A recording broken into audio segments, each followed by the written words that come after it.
Union, the European Parliament. And we have a lot of people coming in, and we'll get start in just a minute.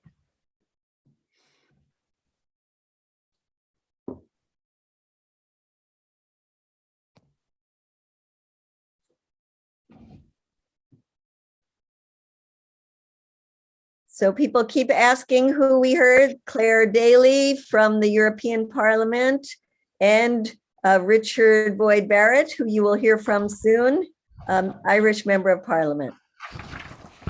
That angry guy with the glasses.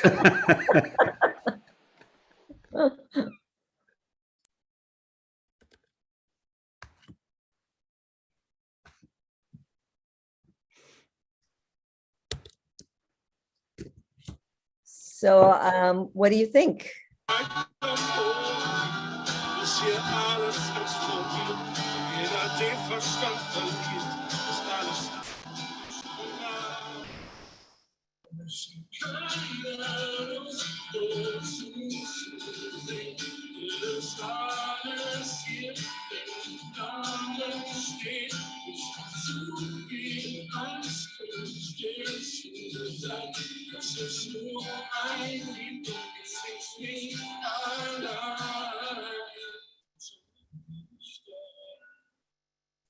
So we see people are putting their, saying hello in the chat, which is great. Say where you're from. Put your nice, helpful comments, not mean ones.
Okay, I think we can start.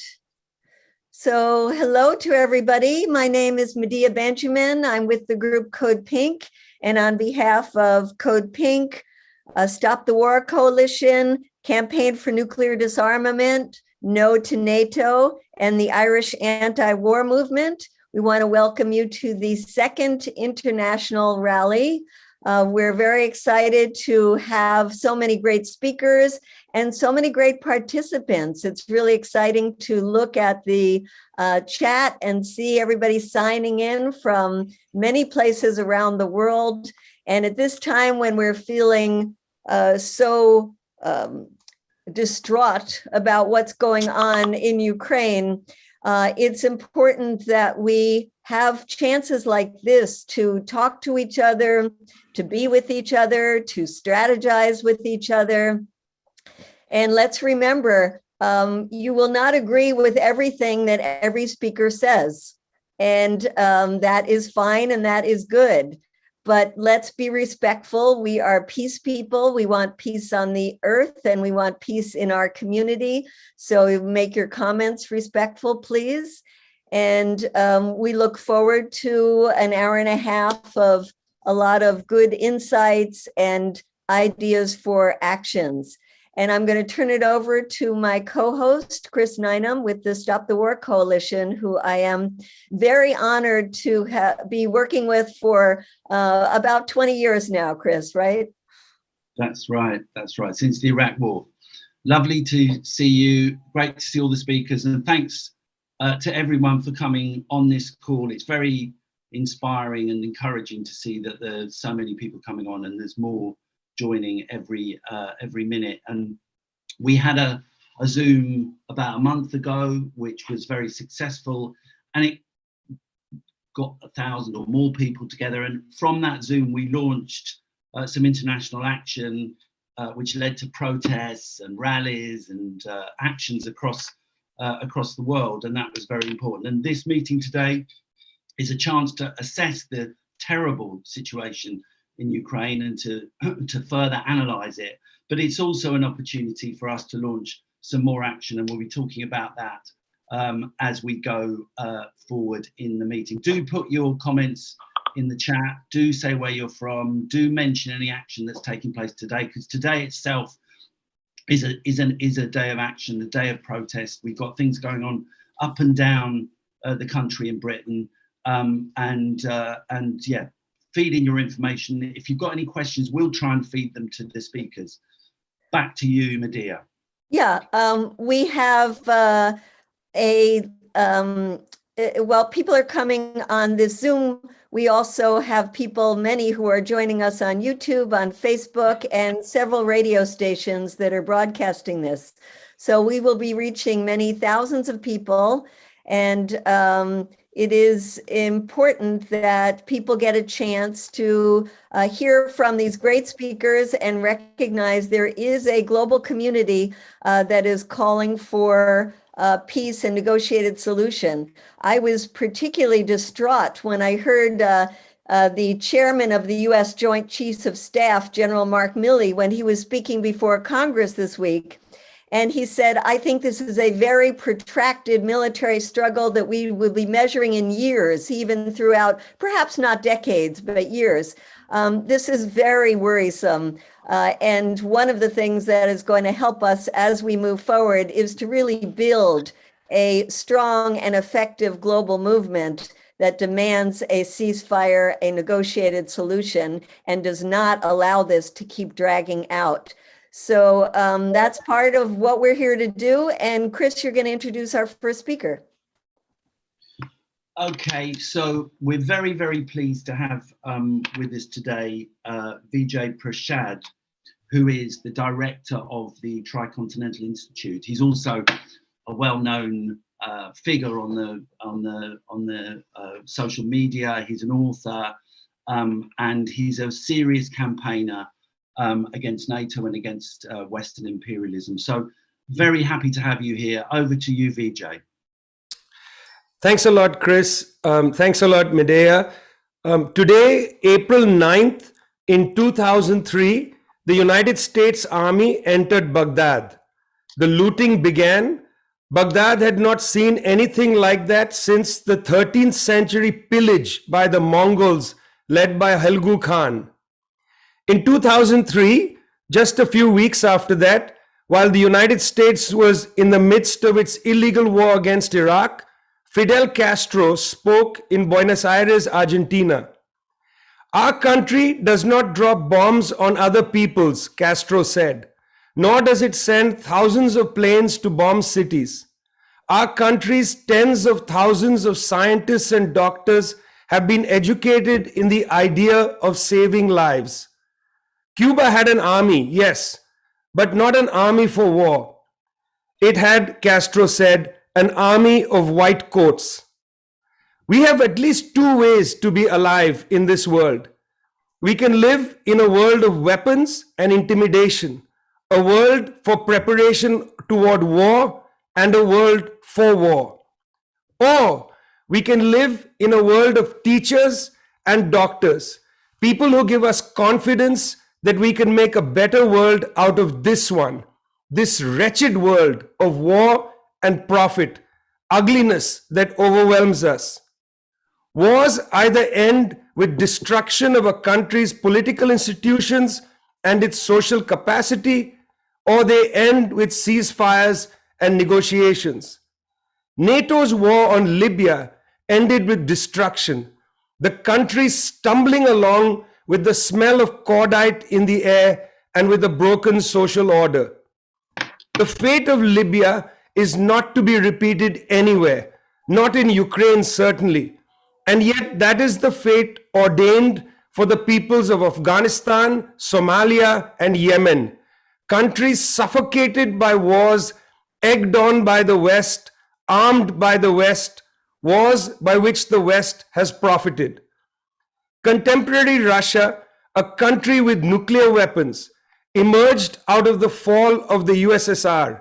A coup led by Boris Yeltsin against the Russian parliament with tanks blazing, an experience that has been fully digested by those in power in Russia. They will not allow themselves to suffer the fate of Libya or of Yemen or of Afghanistan.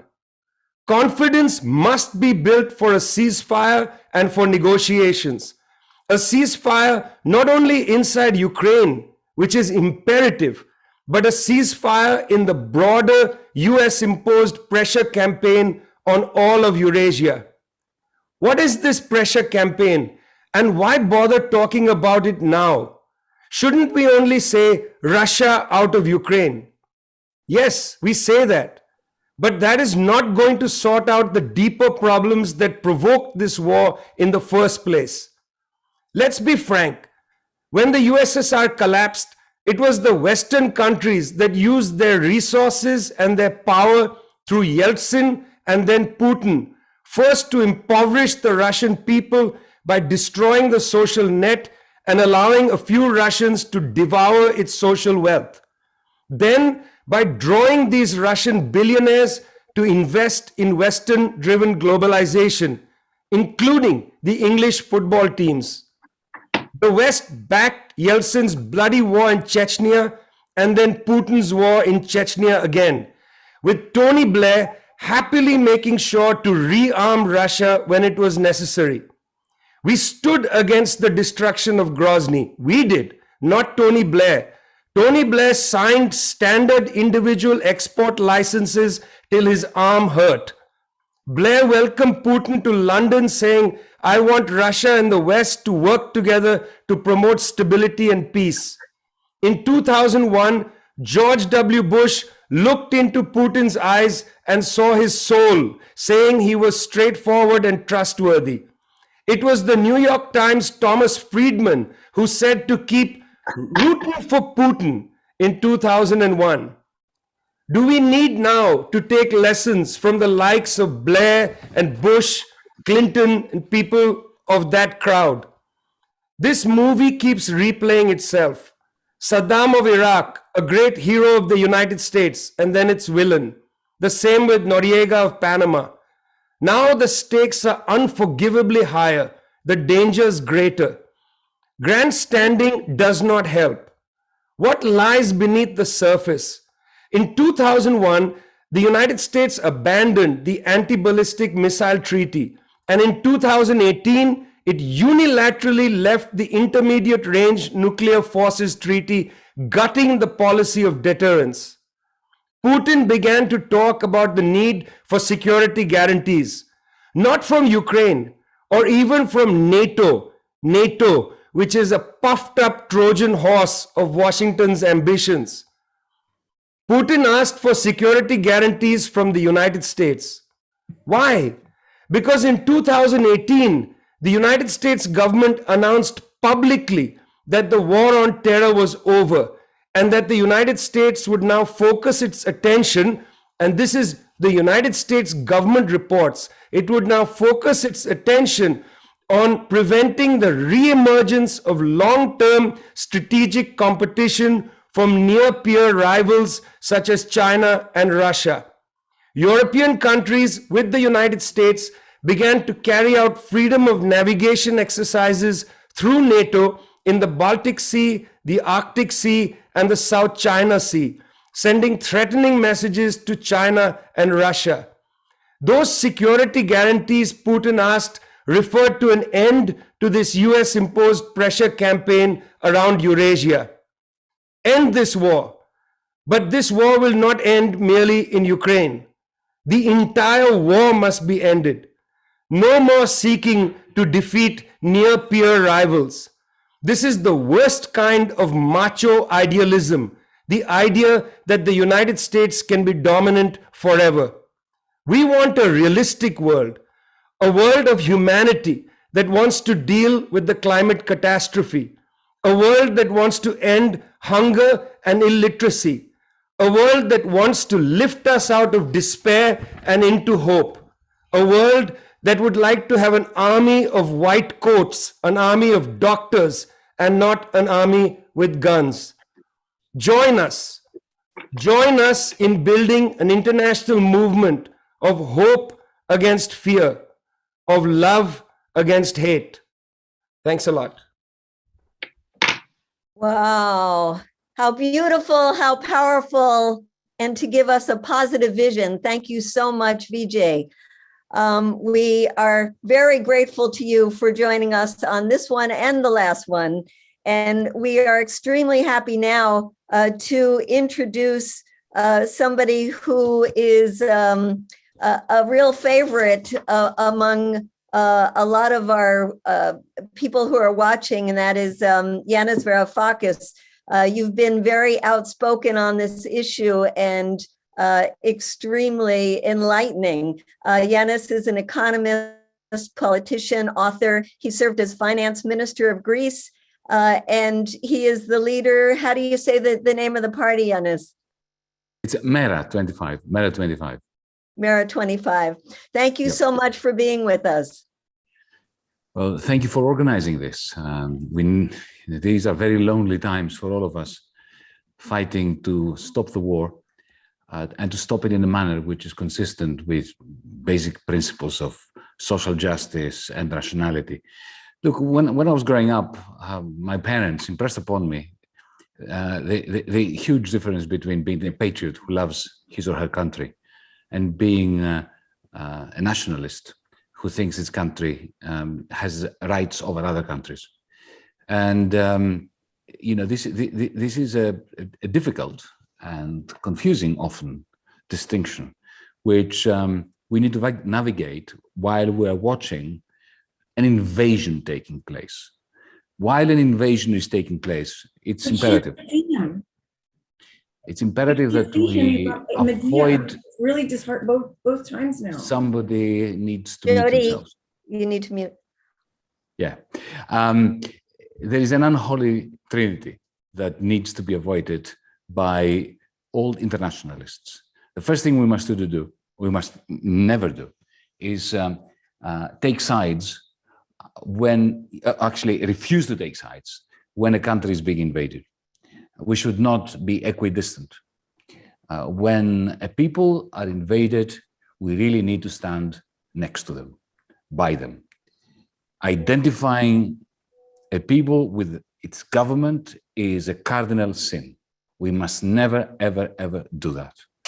And we must never calibrate our defense of an invaded people to match the caliber of their rulers. So one of those of you who have been involved for decades in defending the rights of Palestinians are familiar with the usual manner in which the defenders of the apartheid state of Israel have tried to justify it by pointing out the corruption and the demerits of Palestinian leaders or the Islamic fundamentalism. It does not matter who the leader is of a nation, of a country, of a people who are invaded. So I don't give a damn about who Mr. Zelensky is. When Russian troops are invading Ukraine, we have to stand by Ukraine. And the third cardinal sin that we must avoid is putting our ideological and strategic priorities above the right of people to live, to breathe, and to defend their homes, towns, and villages. And I'm saying this because in the West, we have this remarkable scene where leaders from Finland to Portugal and from Ireland to Cyprus are placing the theoretical right of Ukrainians to be part of NATO above their right to live, to breathe, to have a democracy, to have a country, to have a ceasefire and a withdrawal of Russian troops. The reason why we have this gross violation of basic principles of human decency is because there's not just one war. There is the war, and we need to take a position on this. I already have taken a position on this. Whenever somebody is invaded, we are with the invaded party, and we stand by them. But there are other wars happening at the same time that are interwoven with the war. There is a civil war in Russia as we speak. Members of our party and our movement, DiEM25, across Europe, members of ours in Russia as we speak are in prison being tortured by the henchmen of Vladimir Putin. There is a civil war in Ukraine. It existed before the Russian troops invaded. It exists today. And there is a class war in our countries, outside Russia and Ukraine. As we speak, I'll give you an example. I'm sure it's the same thing in your countries.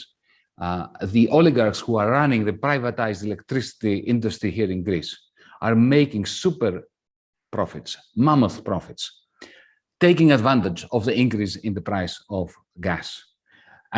They are plundering the weakest and the most desperate of Greeks who have been suffering 13, 14 years of austerity. And they are part of the cheerleaders of the NATO leaders whose number one priority is that we ignore all the other wars that are assisting in pouring oil on the flames of the war in Ukraine. Let me be clear. We have a duty to sue for an immediate ceasefire in the Ukraine, a withdrawal of Russian troops, a kind of Good Friday settlement, like in Northern Ireland, in the Donbas area and mixed areas, to push for a demilitarization of the area around the border between Ukraine and Russia. The question of Crimea must be kicked into the long grass. It must be discussed in the next 10, 15 years. If we care about Ukrainians, independently of our own ideological position, this is what we must strive for. And anyone who is arguing that there can be no peace with Putin and that Putin needs to be dragged through a court, I would like to see Putin being dragged through a court set up by Russian Democrats after they overthrow Putin. The idea that the West is going to drag Putin through some international court that doesn't exist and which the Americans clearly don't want because their own leaders will have to be prosecuted through that international court for the crimes against humanity in Vietnam, in Iraq, in Afghanistan, in Libya, and the list is endless. That is the utilization and weaponization of absurdity to imagine that the Ukrainian army, with the help of NATO, can arrest Putin and drag him to the courts. It is the utilization of absurdity for the purposes of prolonging this war so that Texan oil and gas fracking billionaires can sell oil and natural gas, liquefied natural gas, to the Germans, to the Italians, so that armaments can continue to be sold. I have had recent exposure to accusations of being an appeaser. Even former comrades from left-wing parties or organizations in Poland have said to me, how dare you, Janis, say that the Ukrainians cannot win? Look at the Afghani Mujahideen. And I think to myself, what? Is this a good model? Look at what happened to Afghanistan. Yes, the Afghanis, after 10 years, with the support of the CIA, pushed the Soviet troops out. What was left of Afghanistan? Is this what we want in the middle of Ukraine? So, comrades, let's stiffen our lips. Because just peace requires a very hard struggle from now on, from all of us. Thank you.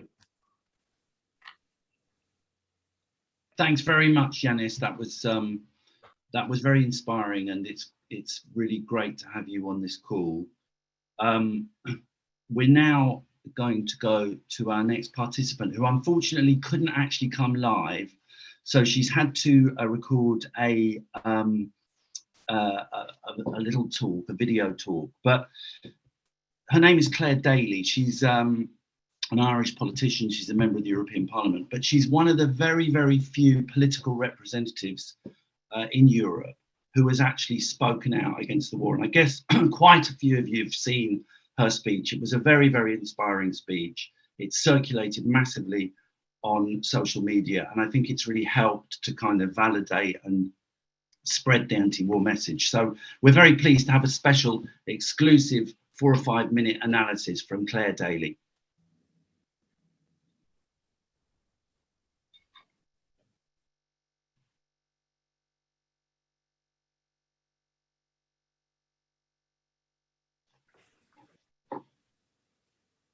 We need sound.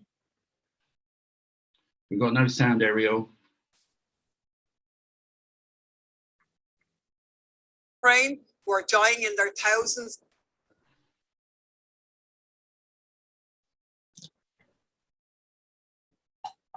Thanks a million to the CND, to CODEPINK, to the Stop the War Coalition, and to the No to NATO network, and to everybody who's attending this rally here today. There's no doubt about it, the war in Ukraine is a travesty. It's a travesty for the people of Ukraine who are dying in their thousands and displaced in their millions. It's a travesty for the people of Russia being crippled under sanctions. And it's a travesty for the international working class who will now be expected to shoulder the costs. All the worst people have been empowered by this war. The arms merchants, the war hawks, the intelligence agencies, NATO, the far right, the Gulf autocracies, and the fossil fuel industry. Ukraine is a spark in a powder keg. The risks of escalation are profound. All of the world's power blocks are now poised and primed, almost as they were in 1914. And at no point in the last half century have we ever been closer to a generalized conflict. And now again, we even have to live under the threat of a nuclear holocaust. You know, in all of this, it might seem like the anti-war movement being in its worst position ever. War is on everyone's lips. Many ordinary people are actually even demanding war. At home, we're sort of targets. The pro-war establishment no longer dismiss us as irrelevant idealists. Now we're peddling disinformation. We're the enemy within. There are calls to censor us, to banish us from the airwaves. But we should realize this is not a sign of how powerless we are. They don't want to silence us because nobody's listening. They want to silence us because they are afraid that people will listen. This is a moment when the anti-war voice actually has to make a difference. And it's really important that we don't run away from that responsibility. We're actually seeing the re-emergence of inter-imperialist conflict. And it's the duty of the anti-war movement, just as it did in the years before World War I, to be truly independent, to oppose armaments, to oppose militarization, to oppose the logic of imperialism, to oppose the rush to war, and to be loud and clear. Of course, we condemn Russia's war unequivocally, but we're not going to be derailed in that opposition by pretending that NATO and the US didn't have a role in that conflict behind the scenes. The generations of people alive today and the generations of people to come cannot afford war now or ever. We can't afford to finance the arms industry from the public purse, destroying the homelands and lives of our brothers and sisters. We can't afford to shoulder the cost of sanctions, the rocketing energy costs, the runaway inflation, the rising cost of living, the plummeting real wages, all galloping down the tracks at us as a result of this war. In the event that those cheering for NATO to attack Russia get their wish, we cannot afford to send another generation of young lives into the murder machine. And most of all, we actually don't have time for any of this. These are the opening years of a breakdown in the natural systems of our planet. First climate, then biology are beginning to unravel. An emergency is actually threatening our survival. And instead of tackling it, the imperialists on all sides are buying weapons, enlisting armies, and preparing for war. They're even using this war to undo the measures that have already been taken and don't go far enough to deal with the climate crisis.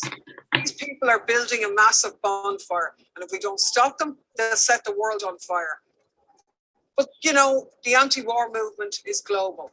All working people have a common interest in opposing war. So we join with anti-war comrades in Russia who are risking prison sentences for speaking out, anti-war comrades in Ukraine who are opposing war, even as shells fall from the sky, and the anti-war movement in every country, in saying now more than ever, no to Russia's war, no to NATO, no to inter-imperialist conflict. Wow, I'm always so inspired by Clare Daly. There's another video that she had that we didn't play, where she was in the European Parliament and said, to one of the other members of parliament who is calling for more weapons, more sanctions. She says the answer to war is not more war, it is peace. And that is something that we have to remember. She also calls for a global and peace movement. And our next speaker is somebody who has been doing that for decades. And we are very, very happy that we have with us Lindsey German, who is a political activist, an author, and a founding member and convener of the British anti-war organization Stop the War Coalition. We're inspired by you, Lindsey, and glad you're on with us. Thank you very much, Medea, and thanks for organising this, and thanks to everybody who's attending it. I'd like, firstly, to send solidarity to the people of Ukraine who've been suffering now with this bombardment and the war for the last 6 weeks. I'd like also to send solidarity to the people in Russia who are campaigning against the war and are finding it obviously an incredibly difficult and incredibly challenging situation. And I'd also like to highlight perhaps that those of us who oppose war internationally, you know, those of us in the United States or here in Britain or in Germany or elsewhere, we have been bombarded since the war started with the idea that somehow by being opposed to the war or by saying that it has causes that didn't just start 3 months ago or 6 months ago, that we're appeasers of Putin, that we're people who support the kind of invasion, and I think we've all made perfectly clear we don't support the invasion. We want the Russian troops to withdraw, but we've been called traitors and appeasers and Putin apologists, and all of this has gone on and on. And one of the things that I find most worrying about this at the moment is that the calls for peace, which the previous speakers and the chairs and everybody else have alluded to in this meeting, and which are being called for in meetings and in protests around the world, actually, this call for peace is now being regarded as somehow playing into Putin's hands, that somehow the idea that we should have a ceasefire, the idea that we should stop war is something that can't be possibly accepted. And there is a growing clamour, and it's obviously going to happen, there is a growing clamour for the NATO states to send more and more weapons to Ukraine. And when you look at what the foreign minister of Ukraine said in Brussels earlier this week, he says the only thing that is on our agenda is weapons, weapons, and more weapons. The only way you will save lives is by sending weapons to Ukraine. Now, actually, the opposite is the case, that by sending in these weapons, we are helping to escalate a war which will be involved in greater conflict between Russia and Ukraine, backed up by the NATO powers. And I think we have to see this as something which is a quite deliberate strategy now. It's not a new strategy. NATO powers have been providing arms and training to Ukraine for a long time now. The British government has trained 22,000 Ukrainian troops since 2015. So this isn't a new thing, but it is a development which is getting more and more dangerous. As we speak, every single day, more than 100 NATO planes are involved in reconnaissance around Ukraine, around all of those countries. They get all sorts of information, and although they say they won't share it with Kiev, they say sovereign states have every right to share it with Kiev. So Kiev is getting all this information. So if you look at this as a way of prolonging the war, not ending the war. You wouldn't think, certainly from the British media, that there are peace talks going on. You wouldn't think it was possible that a fair amount of agreement has been reached over the question, for example, of Ukraine's NATO membership, because as far as I can see, Joe Biden and Boris Johnson and all the rest of them do not want an end to this war. They want to continue the war until Russia is further weakened, and that fits in with their particular strategy. Now, I think when we look at this, and other speakers have referred to it, I think we've got to look at the context of these wars. You know, we're told that you can't mention NATO expansion because Russia invaded, so this was nothing to do with NATO. But, you know, you have to look at what has happened since the end of the Cold War. in the 1990s. And you have to look at not just NATO expansion. NATO expansion is incredibly important. 14 new member states of NATO since that time, despite a promise that NATO would not expand eastwards of the German border.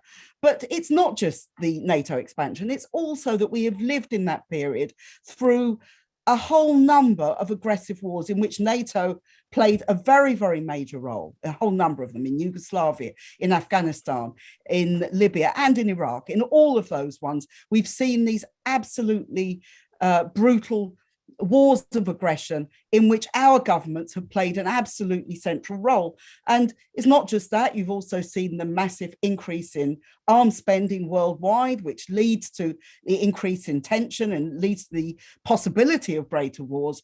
And all of these things, it seems to me, are leading to a situation that we now find ourselves in, which is probably the most dangerous situation we've been in internationally since the Second World War. And the prospect of war between nuclear armed states, Russia on the one hand and the NATO nuclear states on the other, is a very, very real proposition that we really have to do everything that we can to oppose. When we talk about those other wars that have gone on and still are going on, in the case of wars in Yemen or in the case of the situation in Palestine, for example, then there's a very different attitude to these wars. We don't get the human interest stories. We don't get the talk about war crimes. We don't, even though if you look at Fallujah in Iraq, if you look at what's happened in Afghanistan, there is clearly a case that you could make against the United States and Britain over questions of war crimes. We don't hear any of those things. It's not treated as a war that governments are saying we have to oppose. Exactly the opposite.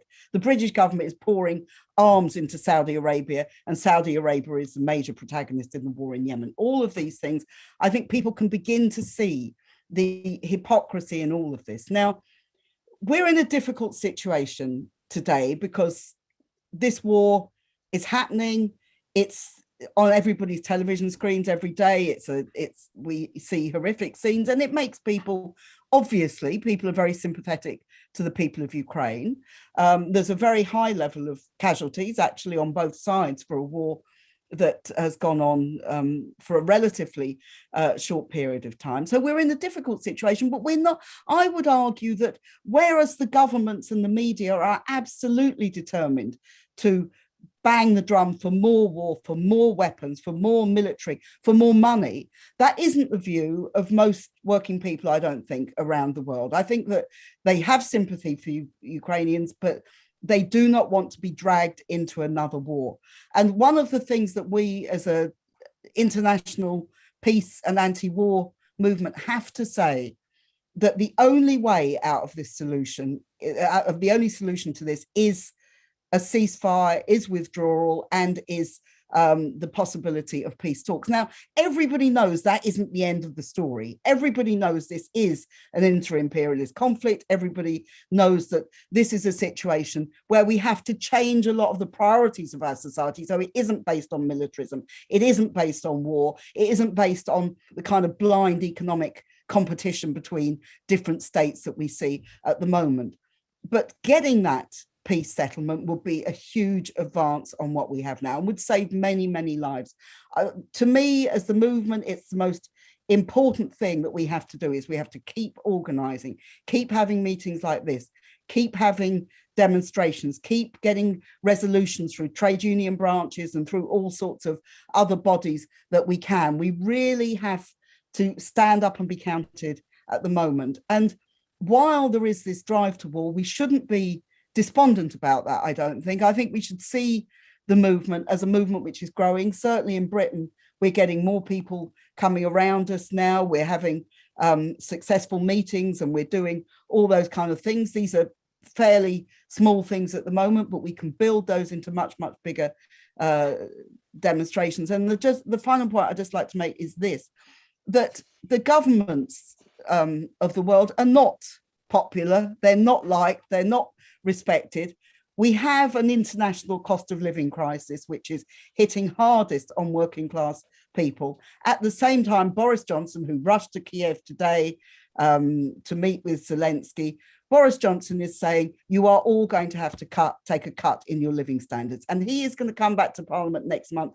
We want more money for military spending. We want more money to send more weapons to Ukraine. And I think we can link these issues and say, if we don't trust the government at home, why on earth should we trust it when it tells us it's doing the right thing over wars? So let's keep campaigning. Thanks very much for everybody who's been here, and let's get organized as much as we can on an international level. Thanks very much, Lindsey, for that inspirational call. And just on the question of building the movement, first of all, I'd like to announce, because I believe some people can't see, that we've got well over 900 people on this call directly on Zoom, and many, many more on the number of different platforms on which it's being streamed and on various radio stations. So it's a very encouraging turnout, I'd say. And I think the popularity of this and other meetings is testament to what Lindsey was saying, is that there is a revulsion, there is a sense of opposition to war as a solution to the problems in Ukraine.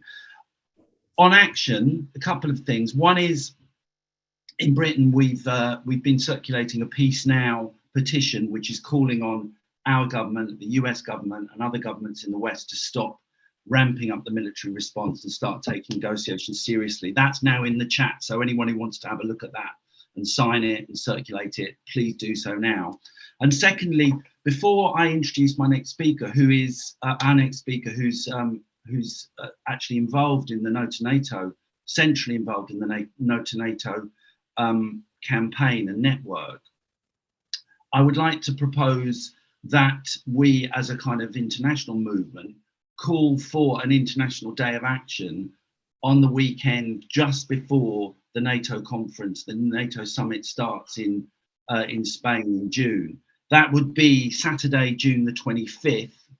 I know there's events taking place in Madrid, opposition to the summit. There's protests, there's a counter summit. Anyone who can get to Spain should get there. But I propose as well that we call it an international day, and we try and have protests on that day in town after town, city after city, right around the world, focused on NATO's intervention and the sense in which NATO is making the situation so much worse. It is a central cause of the situation, as well as calling for Russian troops to withdraw. So that's a proposal on the table. I'll now introduce Rainer Braun, who is the Executive Director of the International Peace Bureau, but as I say, also centrally involved in the No to NATO network and one of its key activists. Over to you, Rainer. Thank you, Medea. Thank you, Chris, and thank all of you who are joining on this Saturday, this very important event. You know, working for the International Peace Bureau, I will start with another story. You know, we know it is difficult now to develop the opposition. It is difficult to fight against the propaganda. It is difficult to convince people that only peace and disarmament and not more weapons and more engagement in the war is the alternative. But let us not forget that we are following generations which were fighting for peace, maybe under even much more worse situation. Can you remember Liebknecht and Luxembourg saying no to the First World War and the money for the budget? Can you remember Jean Jaurès accusing the war and was killed for that? We have never forgotten the anti-fascist fighters which were suffering in concentration camps, and the fighters of France and Great Britain fighting against the occupying of the South all over the world in their anti-colonial fight. So when I think about that, I know that we have a huge challenge in front of us, but we are staying in the generations which were strongly fighting against wars all the times. I think this is our obligation to do, and we have to do the best what we can. And what are the main lessons of all these generations?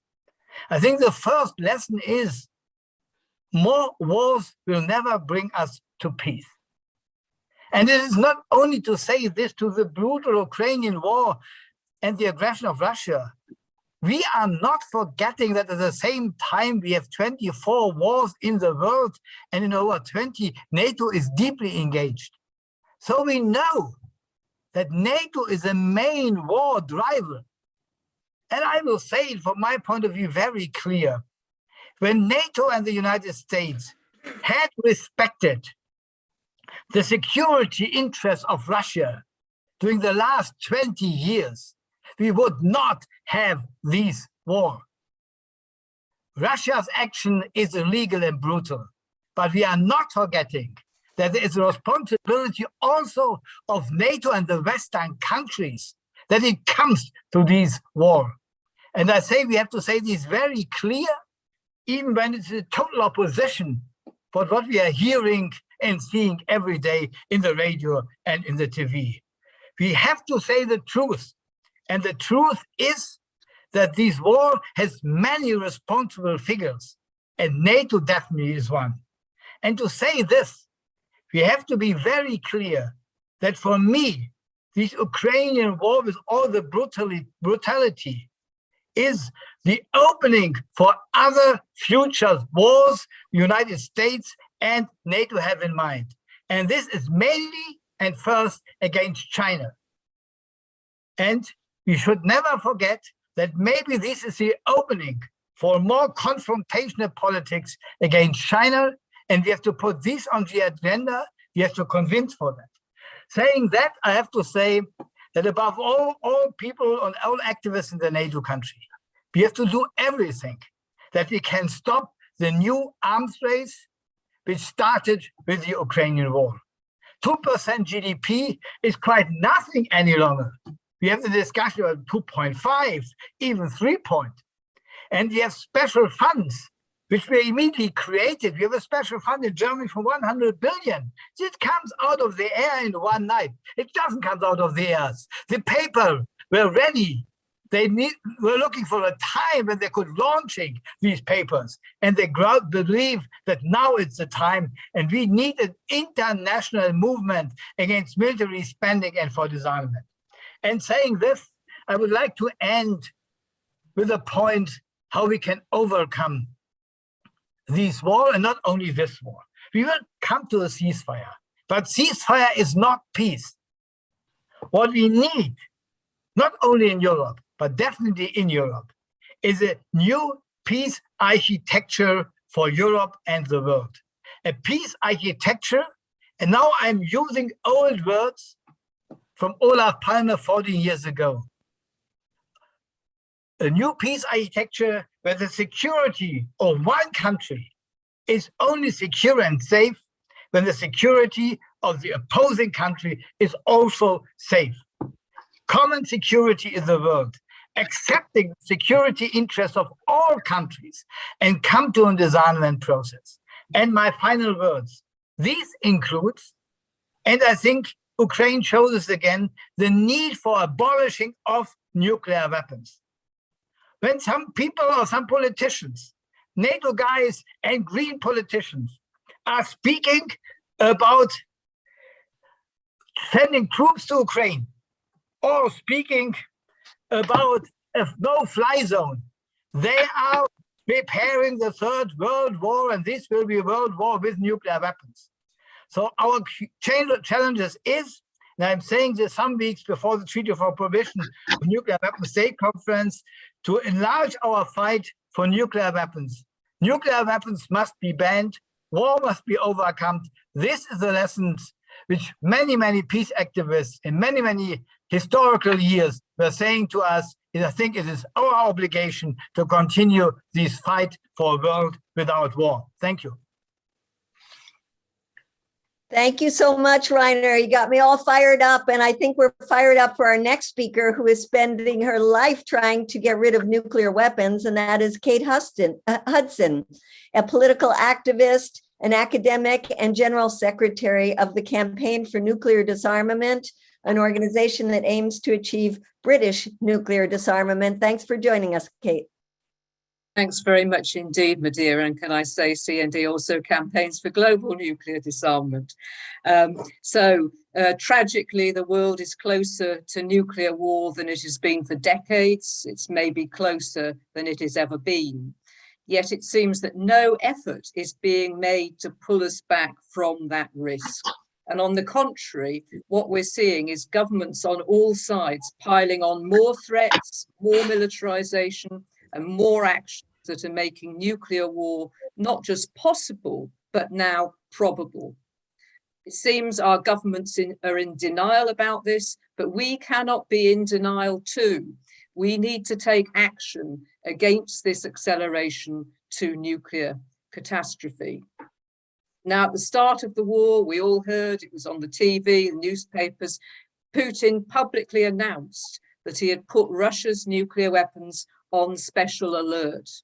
In fact, at that time, around 1,000 Russian nuclear weapons and the same number of NATO nuclear weapons were already on prompt launch high alert status, as it's called.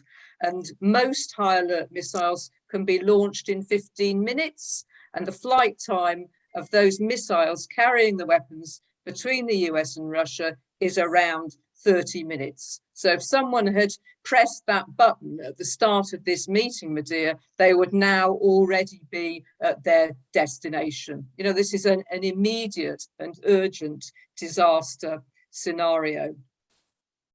Now, as NATO leaders met this week, they agreed massive extra arms for the Ukraine. Antony Blinken spoke of sending new systems to Ukraine that have so far not been provided, he said, by NATO, but he declined to go into detail about them. So what are these new unnamed weapons that are being sent to Ukraine? And I would say we can't rule out the possibility that nuclear weapons are part of this package, because there's a lot of talk at the moment about tactical nuclear weapons or battlefield nukes.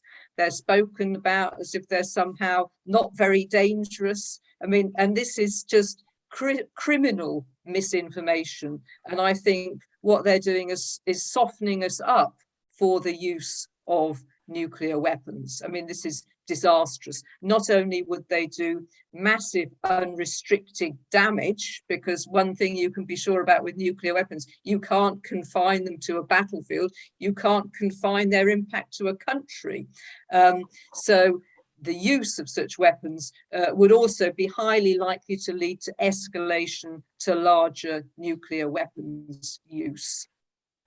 What's worse, when NATO leaders met last month, they pledged, quotes, to significantly strengthen longer-term deterrence and defense. Now, deterrence, as anyone in the peace movement knows, or even wider, this is usually just a euphemism for nuclear weapons.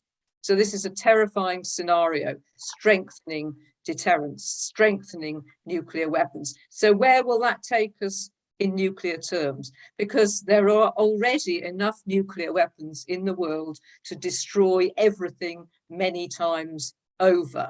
NATO and Russia, between them, have 12,000 nuclear weapons. This is an almost inconceivable scale, because today's bombs are vastly bigger than the Hiroshima bomb, and that bomb killed at least 200,000 people. In today's terminology, the Hiroshima bomb would be described as a very small bomb, perhaps even a mini nuke. And many of the world's larger warheads are 100 times the size of the Hiroshima bomb. I mean, it's just unbelievable.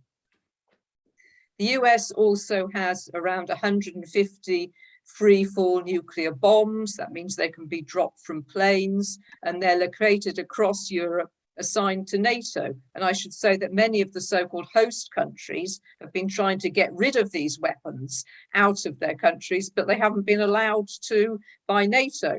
Now, in the event of a nuclear exchange over Ukraine, I think these weapons would be very likely to be used. So a Russia-NATO nuclear war could actually be fought in Europe. And for those of us who've been around for a while, you'll remember that this was our worst fear in the 1980s, when millions mobilized across Europe against cruise and Pershing missiles. So maybe NATO is intending to locate more nuclear weapons in Europe, perhaps. In the 1980s, we got rid of all those nuclear weapons, and we have to have the energy, the commitment, and the confidence to do that again. Today's threat is made much worse because of changing nuclear use policies. In the Cold War, think back, the theory was that nuclear weapons would never be used. They were a deterrent. But now policies specifically include nuclear weapons use, including in conventional wars, even against countries that don't have nuclear weapons. And the UK policy is the same. This is where they are going. And so the taboo on nuclear use is over, and we have to face up to that. And this requires a new prioritization of anti-nuclear campaigning by the peace movement. Nuclear weapons cannot be ignored. So what is the possibility of the Ukraine war turning nuclear? If the war expands into a direct conflict between NATO and Russia, then it becomes a likelihood rather than a possibility. We know a no-fly zone is the most rapid route to nuclear war, because breach of a NATO-imposed no-fly zone over Ukraine would lead to direct conflict with Russia. And then the current sending of more heavy weaponry from NATO into Ukraine also makes that nuclear war more likely. And it's not just peace movements who are making this point. For example, former UK Army head General Sir Mike Jackson has recently warned of development to World War III as the conflict escalates. So all kinds of people who accept this point. So it's not just us saying this. So to conclude, Medea, all nuclear weapon states are to be condemned for their possession of nuclear weapons, for holding the world to ransom with their capability to annihilate the human race.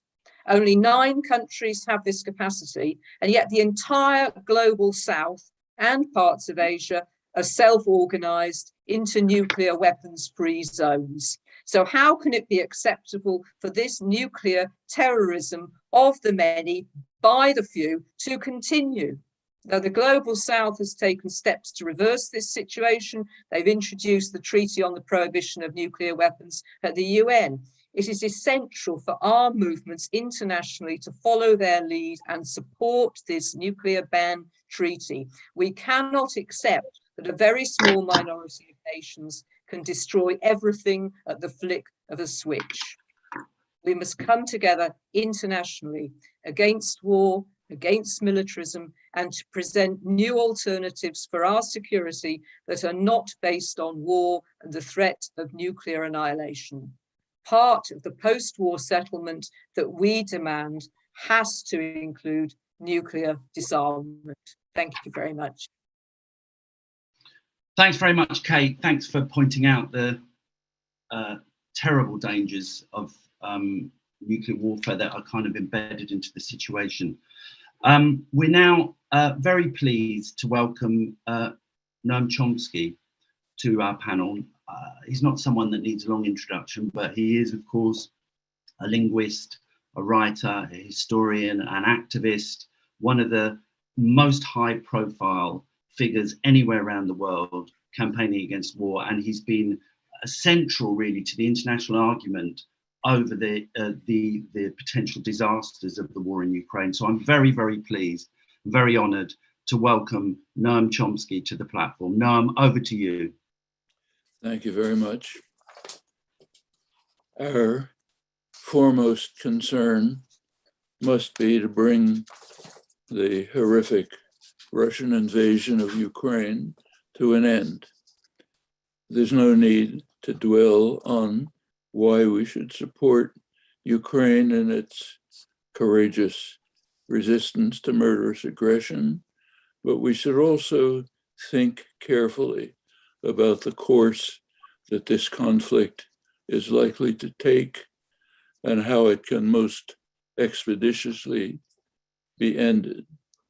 That's not as exciting as passionate rhetoric, but it is what is needed to save Ukraine from an even more grim fate, perhaps even bringing the world down with it, which is not an idle concern, as you've just heard. There are basically two possible outcomes for Ukraine. One is a negotiated settlement. The other is to fight to the last Ukrainian. I'm quoting Ambassador Chas Freeman, one of the most astute and respected US diplomats. Freeman has had a long engagement in these issues since the 1990s, when he was a prominent architect of the Partnership for Peace. That was a promising initiative that was undermined by President Clinton in favor of expanding NATO to the Russian border in violation of firm commitments by his predecessor, George H.W. Bush, as we all know. The basic terms for a negotiated settlement have long been understood. It will necessarily be ugly. It will offer an escape to President Putin and his narrow circle of hard men.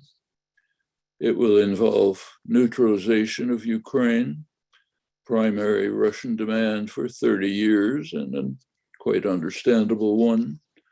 And it will involve some version of what is left of the Minsk II agreement, providing a high level of autonomy for the eastern Donbas regions now occupied by Russia, perhaps within a federal Ukrainian structure, if that can still be obtained. The question of Crimea, like it or not, is not on the table. Well, it's easy to strike heroic poses while fighting to the last Ukrainian, but if there's another likely outcome beyond these two, it has yet to be presented.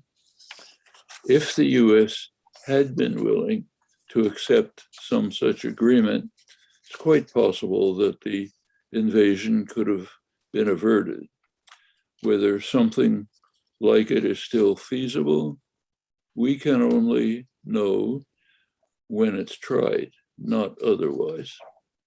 We do know well that Putin and his circle, if they are not offered some escape, if they have their backs to the wall, they may well turn to an option which is within their reach: destroy Ukraine, as they can do, and move on to a possible terminal nuclear war.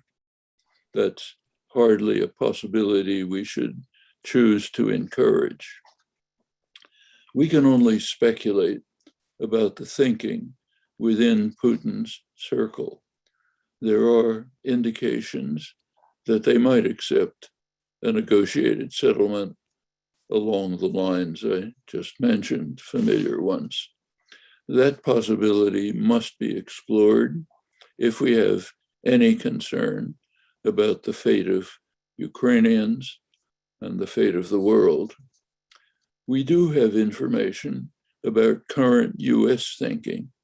It's articulated very clearly in an important statement of the Biden administration last September. The policy was reaffirmed more forcefully in the what was called the Charter on Strategic Partnership on November 10th. Though the US media have not reported it to my knowledge, we can be sure that Russian intelligence has picked it up from the White House webpage. It may have been a factor in Putin's decision to invade after years of failure to gain official Washington's attention to long-standing Russian security concerns. That's official attention. there has been plenty of unofficial attention from the most respected figures in the US diplomatic service, government advisors with any knowledge of the region and its affairs. They've been loud and clear.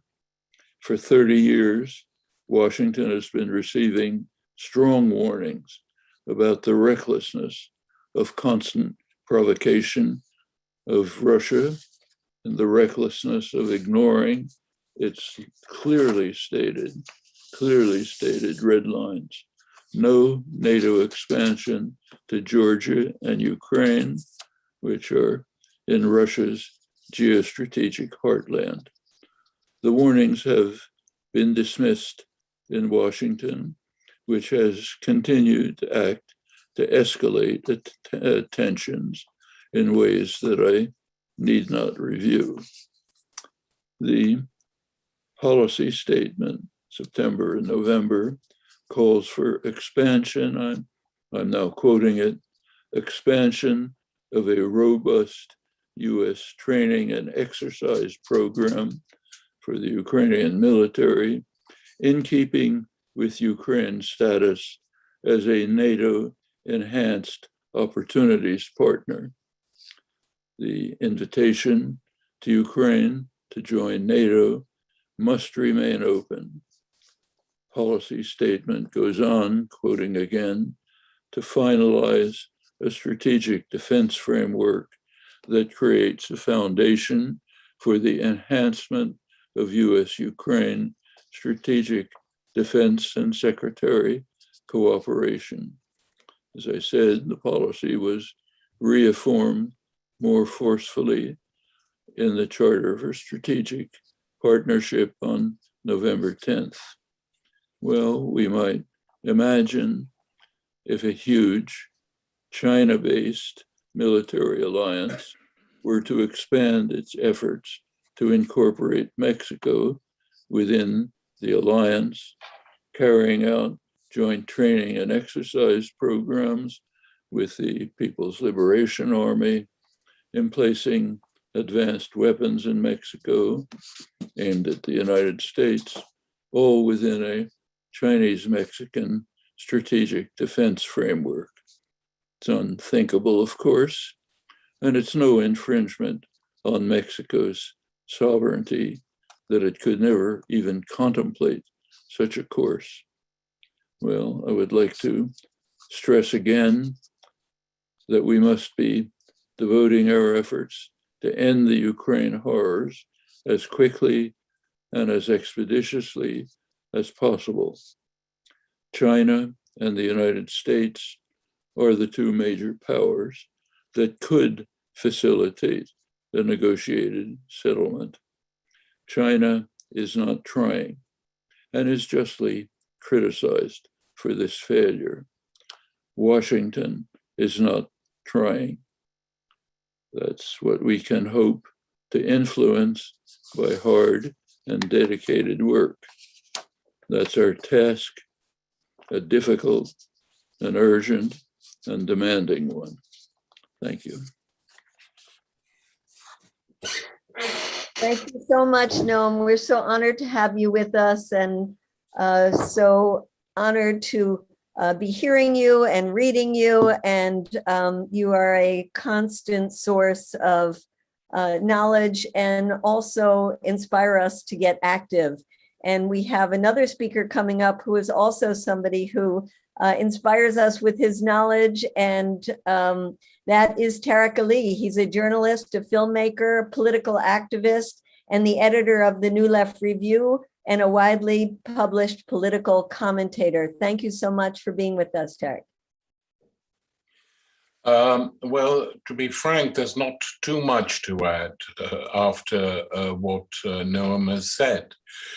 So I'd like to tackle the problems in another way, to speak to those who think that to criticize NATO is to defend Putin.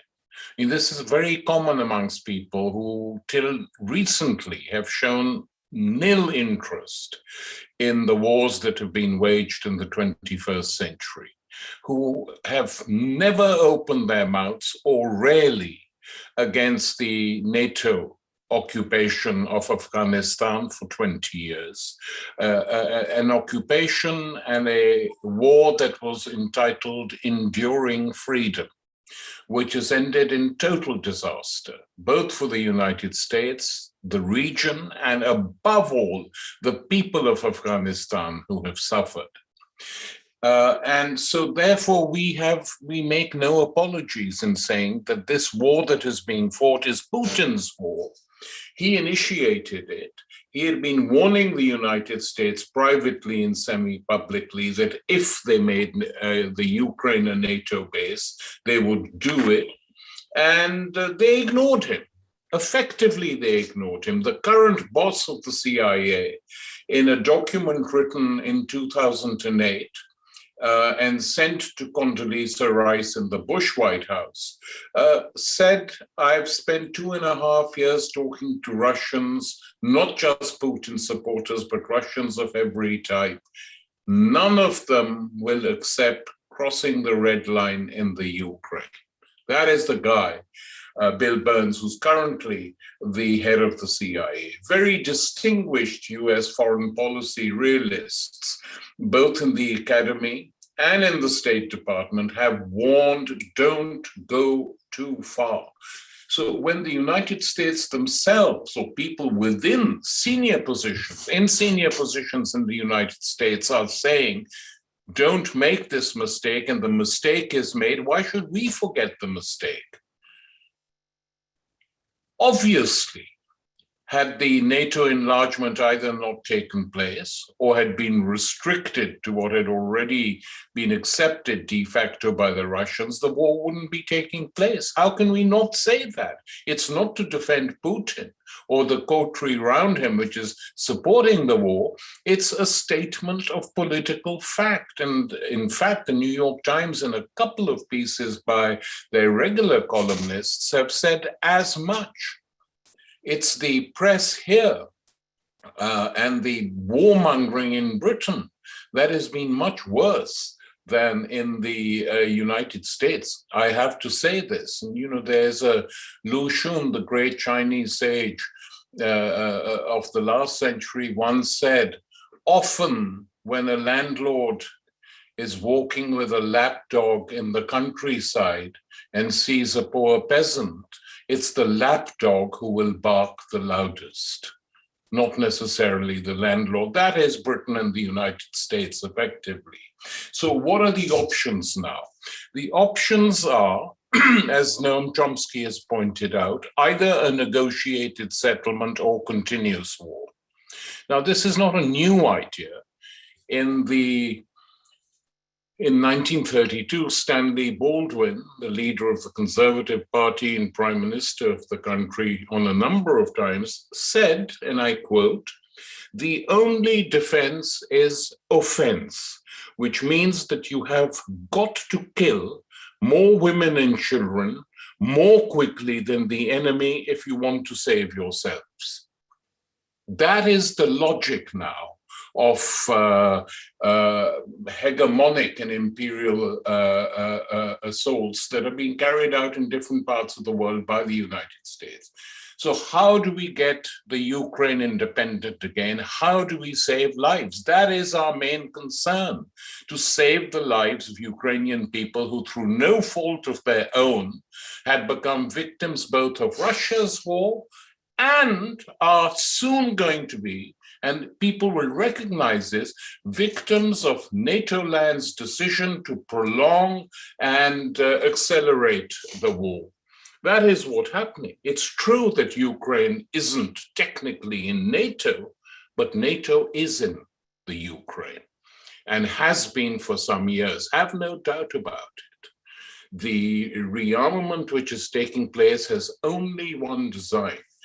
Part now of global strategy by the most hawkish elements in the United States to fight on a Eurasian front. Russia, an indigestible power, that's why they didn't let it into NATO. Both Yeltsin and Gorbachev said, why can't we be in NATO? We're all capitalists now. and Democrats, not allowed because they couldn't digest Russia and they couldn't permit a Russian-German alliance inside NATO or a German-Russian trade alliance, because the economic needs of both these countries are complementary and have been for a very long time. And today, effectively, they're threatening China. If you support Putin, we have supersonic missiles trained on you from Australia. Other threats are being made, really stupid, which means that the United States effectively is saying to the world, in order to preserve our political, ideological, economic hegemony, we are prepared to wage war against anyone. And this is truly unacceptable. So the war, the Ukraine war, affects the people of the Ukraine, but it is now going to be used to expand offensive actions, whether through sanctions or other means, against many other countries in the world. The US decides on sanctions as a weapon of war, effectively of economic war, and it sanctions any country they want to, whether it's Cuba, Venezuela, Iran, whatever, not seeing the effect these sanctions have on these particular countries. So our position can only be that we're totally and completely opposed to Putin's war, and attempts in Britain by both the political parties, the Conservative government and the so-called opposition Labour Party. I say so-called because its leader, Keir Starmer, and those who support him act more like understudies of Boris Johnson than an actual opposition on most things. That is what we're confronting in Britain. No opposition. So both of them attack Stop the War, and their demands from within the Labour Party, the far right inside the Labour Party, to prescribe Stop the War, so no Labour MP is allowed to join it, and Labour members or Labour Party branches who do can be booted out fairly quickly. That is one reason that we have Irish members of Parliament, we have Irish members of the European Parliament speaking on the Stop the War platform, but not a single British member of Parliament. Not even those who we know who are in agreement with us, because they're running scared. And this is the other aspect of creating an atmosphere of fear and intimidation to stop debate. And that is why Stop the War, CODEPINK, other organizations in different parts of the world need to be vigilant, and CND above all, need to be vigilant in the months and years that lie ahead. I don't think this war is going to end soon unless something dramatic and unforeseeable, which none of us know about, happens. What that could be, I don't know, because I can't imagine the United States now suddenly seeing that Putin has made a huge blunder, and within Russia, many people, including some in Putin's broader circle, realize that the intelligence they were given were faulty, because otherwise it doesn't make sense what they did, their military tactics, their political tactics. They clearly assumed that once they went in, at least a large chunk of the Ukrainian polity, at least half or maybe 40% would come out onto the streets and welcome them. That did not happen, because once you start bombing a country, destroying its buildings, declaring war, even those who may have been and were sympathetic to you for the last 10 years withdraw back. It's like these idiots, Bush's useless idiots, Kenan Makia and Hitchens, said you'll be welcomed with sweets and greeted, and people will embrace you when you enter Baghdad and Basra. Well, that didn't happen. In fact, what happened was that despite the hostility to Saddam, people fought in the 6 months following the Iraq War against the United States troops. So they had to completely destroy the city of Fallujah and kill, murder, and torture. So that is what we're looking at, unless there is a negotiated settlement on the lines which discuss demilitarizing Ukraine, no military bases from any country in there, and such a situation agreed to by all the NATO countries, especially Poland, and the Russians on the other side. It sounds nice. It's the only realistic solution. Whether it's going to happen, I don't know. But in the meantime, inside and outside parliaments, local groups, community organizers, we have to build an awareness of what this war means for the Ukrainian people initially, and for the world at large, both inside NATO land and outside it. Thank you. Thank you so much, Tariq. Thanks for taking on those arguments, but also for your defense and promotion of the anti-war movements around the world. And just on the issue of activity and organizing, as I said, we're proposing a day of action on the 25th of June to coincide with the NATO summit. We'd also like to propose another day of action rather sooner because of the seriousness of the situation. And we've had some consultations, and we're proposing the 9th of May, Saturday the 7th of May, as the next day of action for the movement. So, you know, if people want to start thinking about that and starting to get organized, that would be fantastic. My next speaker is Richard Boyd Barrett, who is the president of the Irish anti-war movement, but he's also an Irish member of Parliament, and he's also someone who's made at least one very important parliamentary intervention against this war that's circulated very, very widely and been very inspirational. So over to you, Richard. Good to have you here. Thanks, Chris. Can you hear me there? Yeah, thanks, Chris and Medea, and thanks to CODEPINK, Stop the War, CND, and all the different anti-war groups and activists that are here, and for all the great contributions, from which I have to say I'm learning a lot. Look, I mean, I think, first of all, the vast majority of people in the world are absolutely and correctly horrified by what Putin has done. It is a bloody, imperialist, inexcusable invasion, which has no justification, in my opinion, no justification whatsoever. And I think we need to say that very, very clearly. And I think we need to say we stand with the Ukrainian people against this invasion. And they have every right to resist this invasion, exactly the same way as we condemned the US-UK invasion of Iraq as a bloody imperialist, an unjustifiable invasion, and that the people of Iraq had the right to resist that. And I think that certainly is the overwhelming sentiment in Ireland. There is huge sympathy and huge solidarity for the people of Ukraine. And the best solution to the current crisis is that Putin gets out of Ukraine, takes his troops out and ends this bloody invasion.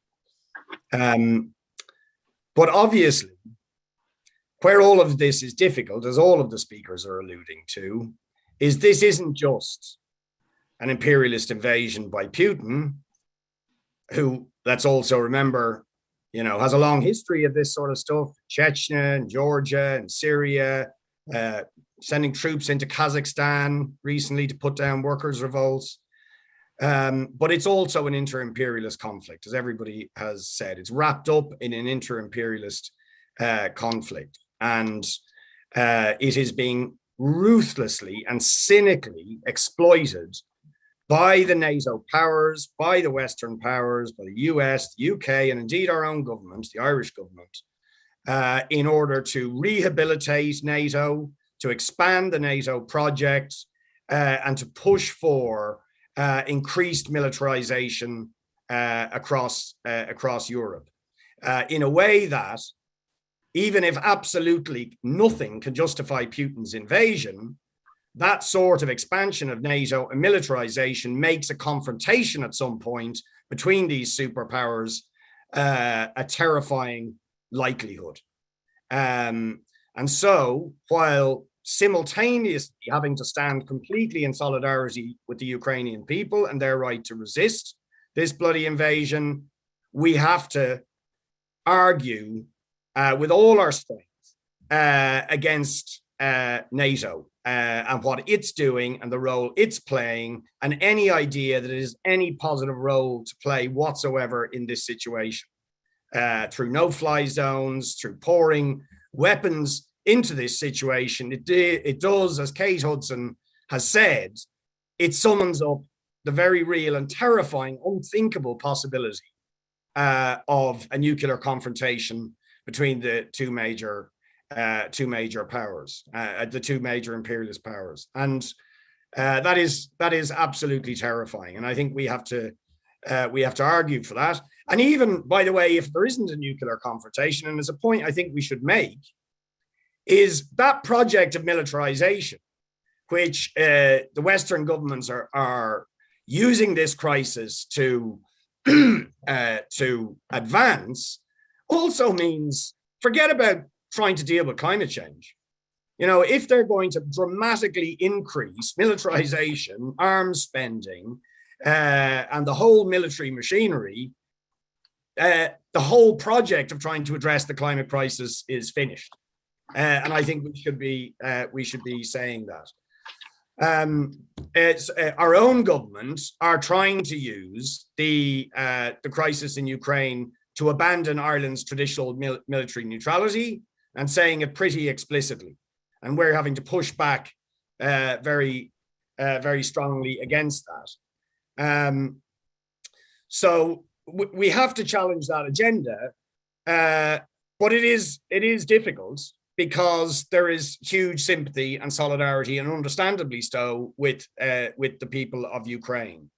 But I think what we have to point out is the stunning hypocrisy and double standards of the Western imperial powers. Because if they are rightly condemning the criminal acts of Putin, why on earth would that lead you to think that expanding a military alliance like NATO, that is dominated by powers that have committed multiple criminal invasions, have supported regimes and continue to support regimes engaged in ongoing crimes against humanity, whether it's what Israel is doing to the Palestinians, in arming the Saudi dictatorship to prosecute an absolutely murderous war in Yemen, or the horrors they inflicted in Iraq. So I think we have to point to those extraordinary double standards, and when you do that, you get quite a lot of acknowledgement, if you like, from people. I think people do understand those double standards, and certainly so far, although the Irish government have really been jumping with joy at the Ukrainian crisis, and I mean, it's one point to make, I think, isn't it? That the Western powers, our own government, they don't give a damn. They don't give a damn about the people of Ukraine. They are cynically exploiting this to advance their own agenda.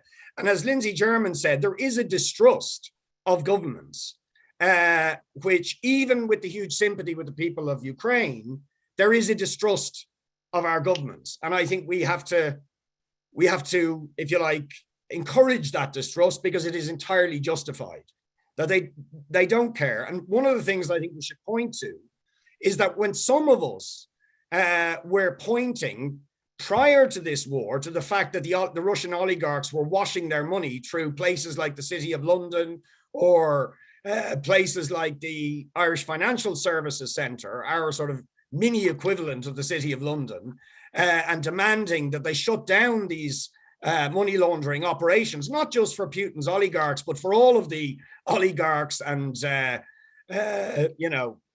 financial criminals, essentially, from various parts of the world, there is and remains staunch resistance to closing down those tax havens. Or when, as we did this week in the Irish Parliament, although we were being lambasted by the press and so on for not applauding President Zelensky when he addressed the Irish Parliament. I mean, it's just ridiculous. And as Tariq Ali said, you know, this attempt to suffocate any criticism has now reached the levels in the Irish Parliament that if a small number of people don't get up and give a standing ovation to Vladimir Zelensky, they're sort of condemned and accused of being stooges for Putin. But ironically, one of the things we said when we were speaking in the Parliament this week is there should be immediate and unconditional cancellation of the Ukrainian debt. And we formally put that as a parliamentary question to the Irish government. Would they support such a demand? And they said, oh, no, that would be completely unthinkable because it would seriously undermine the international financial order.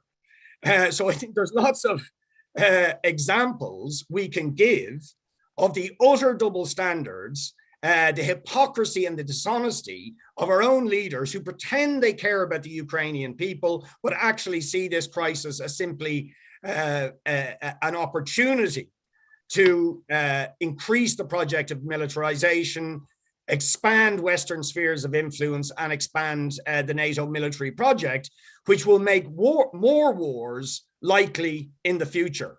And indeed, it's probably worth saying, you know, that while there's no justification for what Putin did or is doing, it was probably some consideration in Putin's mind when he was considering invading Ukraine. Well, if the US and the UK could get away with it in Afghanistan, if Israel can get away with it with impunity against the Palestinians day in, day out, if Saudi can do it in Yemen, I can probably get away with it too.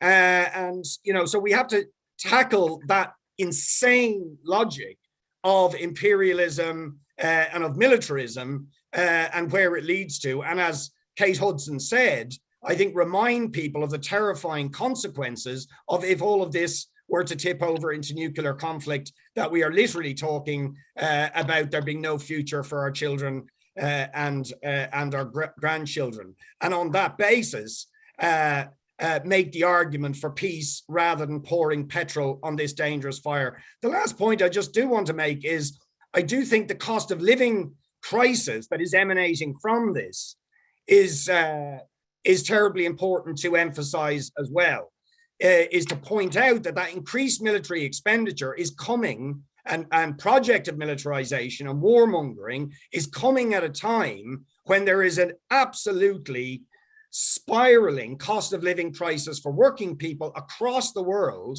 a crisis in housing, a crisis in healthcare, a crisis of inflation, and that we also need to be thinking about how we actually mobilize people. And we're starting to do this here in Ireland against that cost of living crisis and saying we're not going to pay for this mad imperialist system, or we're not going to give any succor to the idea that tens and hundreds of billions should be poured more into weapons of war, into fueling conflicts in Ukraine or anywhere else, when that money needs to go into health and education and housing and to a decent future for everybody on this planet. And I'm sorry, very critically, we have to argue, obviously, against sanctions that affect ordinary Russian people, when a critical part of trying to bring this brutal war to an end is the potential opposition of the Russian people, who themselves are victims of Putin's bloody regime.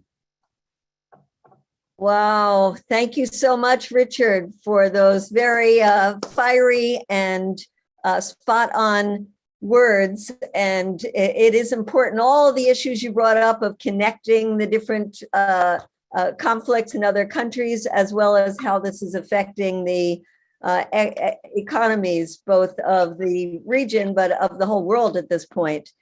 And our next speaker is going to give us a very important voice, which is from the Russian side of things. Alexei Sakhnin is a Russian activist, a member of Progressive International Council, and Socialists Against War. Thank you so much for joining us, Alexei. Thank you, comrades, that you invite me. It's a honor to speak after all of you. Let me please share some experience of living in Russia nowadays. You know, I today spoke to a comrade from independent trade unions and find him for some weeks. And he told today that he spent that 3 weeks in under arrest in a prison. In the very beginning of the war, he was in gym and he was attacked by some stupid patriot because of his socks. He had a yellow or blue socks, or yellow and blue socks. And the guy just called the police. He was arrested and spent 3 weeks in jail. Me, myself, you know, a few days ago, I fight it on the street. First time from middle school, probably. As a journalist, I wrote an article about street musicians, and there was a girl who sang a song in Ukrainian in subway. And people were very positive, but one Kern, some idiot, also probably patriotic one, just hit her in the face suddenly. And I lose control of myself and start to beat him. And the most, you know, wired was that the patriot didn't defend him at all. He just stood and waited while I beat him. I tell that sad stories just to illustrate what kind of psychological climate have we here. And it's hysteria. It's hysteria, it's fear, disorientation. And the main feeling in air is hopeless. Hopeless because nobody can even imagine how exit from the disaster and catastrophe we're experiencing could look like. You know, there is a version of our authorities and our propaganda, and it's quite simple: military victory. But even, you know, terminal patriots a bit doubt, would it be the end of the war after military victory on the field of battle? Would it be possible to return to the normal life after such triumph of the Russian weapon? When the war became permanent after it? And there is a liberal version of the liberal opposition, and unfortunately of the Western officials. Today, Joseph Borrell confirmed that the end of the war is a military defeat of Russia. And this is, of course, a source of fear. And still people are doubts.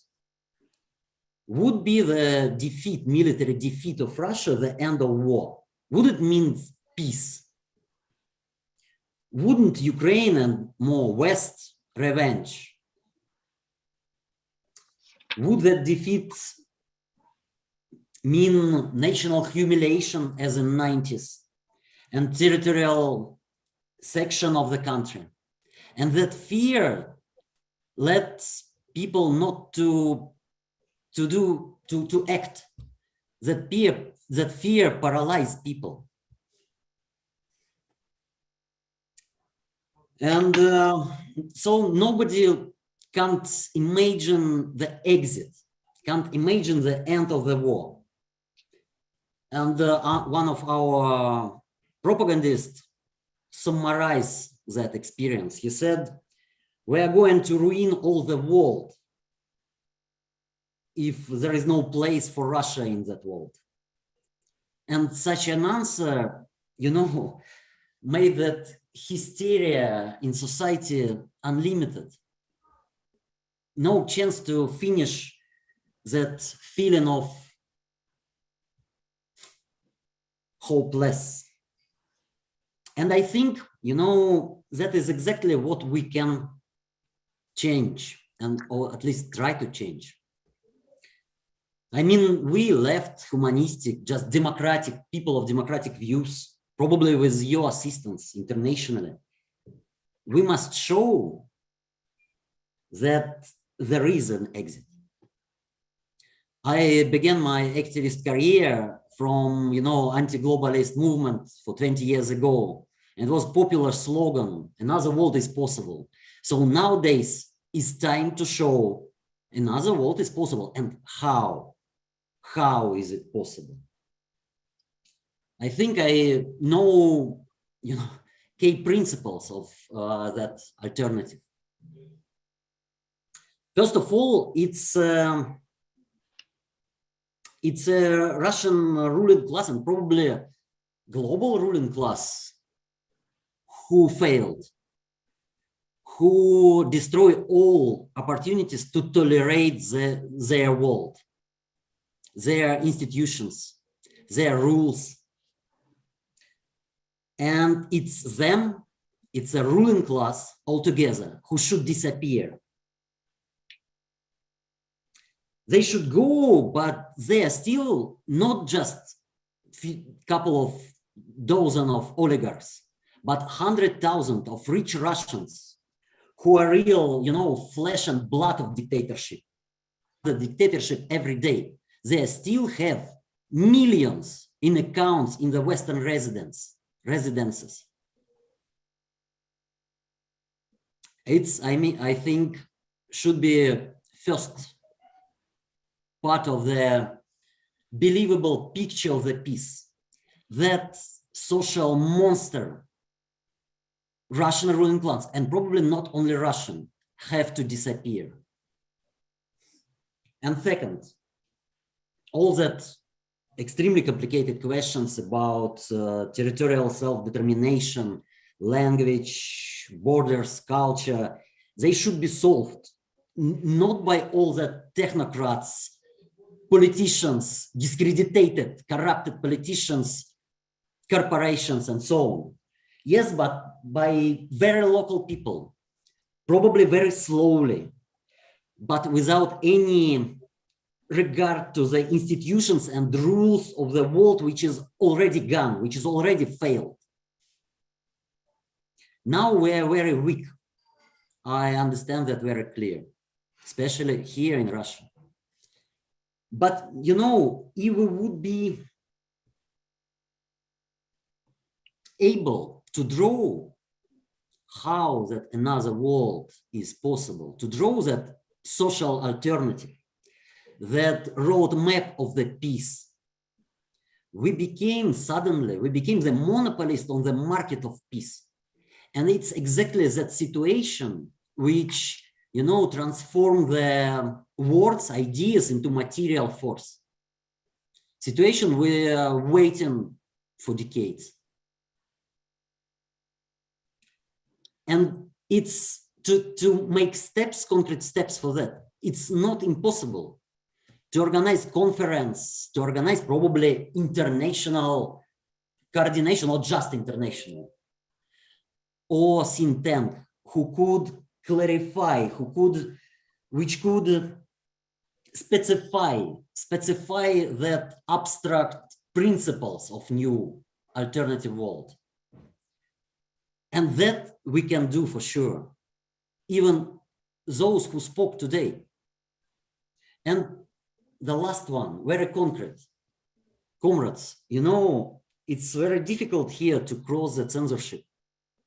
We are trying as much as we can. For example, we made a Telegram channel of the Left Anti-War Coalition. And please, if Janis, Tariq Ali, and other comrades, Noam, of course, just record a small movie for us with simple words of solidarity and support, with those thoughts and your words, your understanding is very important. There are thousands, probably millions of left people 100,000 knew your names. Please do it. I ask organizers, please ask Noam and Janis and all others who are already gone, unfortunately. It would be just first step. And of course, we need to create that think tank to draw that constructively utopia, how peace could looks like. That would make us force. Thank you. Thank you so much, Alexei. It's fantastic to have you on, and we'll take you up on that, your proposal for generating messages of solidarity and getting them to you. We need to talk about that after the meeting. Let's have a discussion about that. But thank you so much for giving us an idea about the situation in Russia. It's been very, very important to have you on the platform. And I'm also very pleased now to introduce a peace activist from Ukraine itself. We weren't sure we were going to be able to have him live because he's doing so many different events, but he's just arrived, which is great news. His name is Yuri Shelyazenko. Sorry about that. He's the executive secretary of the Ukrainian Pacifist movement. And I've heard him speak before. He's a fantastic speaker, and he's involved in organizing for peace in Ukraine. So welcome, and over to you, Yuri. Thank you, Chris. Dear friends, greetings from Kiev, from Ukrainian Pacifist movement. Many thanks for organizers, speakers, and all participants of this so timely rally, ceasefire and negotiable settlement now. It is indeed what Ukraine, Russia, and whole the world needs the most, to stop bloodshed and to start reconciliation. Unfortunately, military and political leaders think otherwise, and the media and society are vulnerable to warmongering. Instead of good faith negotiations, Peskov, press secretary to Putin, said that Russia will achieve its goals either by negotiations or by military force. And Podolyak, which is counselor to President of Ukraine Zelensky and one of leading negotiators, said that the next round of peace talks is postponed until armed forces of Ukraine will seize more comfortable position for negotiators. Both Russia and Ukraine are not ready to make concessions at the negotiation table because both think they are winning and intend to fight for victory using attrition warfare. Russia launches offensive in Donbass, while Ukraine receives more weapons from NATO countries, along with attaboy and assurances that Ukraine can and should defeat Russia with the help of the West in a long war ahead. Evidence of cruelties in Kramatorsk, Bucha, Donetsk, and Mariupol are used on all sides to incite hatred and boil combat spirit, while chilling calls for ceasefire and fair and impartial investigations are hardly heard because of attacking roar. Mainstream media are turning from usual 2 minutes hate to the hate weeks, as in the novel of George Orwell 1984. And some so-called realists may say that months and years of hatred and non-stopping war are ahead. Global politics of militarization and great power struggle more and more resembles formula war is peace in Orwellian world of dystopia. Think about it. We have 3 great powers, United States, Russia, and China. The first claims global domination, and the last 2 are in alliance against it. Their relations are described by the formula war is peace, which means that no great power dares to attack others directly. All great powers are combating each other at the limited battlefield on their borderlands in Europe and Africa.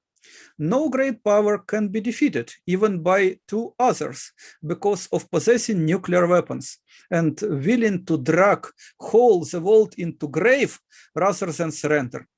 And main purpose of this war is not conquest for new territories and resources, not liberation and not progress, as propaganda of war suggests. Main purpose of the war is to preserve archaic hierarchies of power and wealth, to hold people in ignorance and poverty, so ruling class can easily manipulate the people by methods very similar in all three empires, despite their cultural differences. It is not some sort of secret conspiracy, no. It is public order people used to. It is the reality about which so-called realists talk so much. And to say honestly, it can and should be described as archaic culture of violence, making people to harm each other and harm in return, and think this vicious circle of violence is normal, passing common practices of violence from generation to generation. However, the reality of war and violence is not the only and exclusive reality. What so-called realists don't see in their simple dystopian world is peaceful life in all diversity of cultures. When we refuse to kill, when we are protesting against war, militarism, and war profiteering, we challenge their precious dystopias. And it is not just about peace movement. Peace culture is wider. More people, most people, most of time, in most of places are managing to live without violence. Despite it is not enough reported in the media and loosely documented in history books, even when people show admirable heroism, like changing life for better for many people instead of just enjoying peaceful life on their own.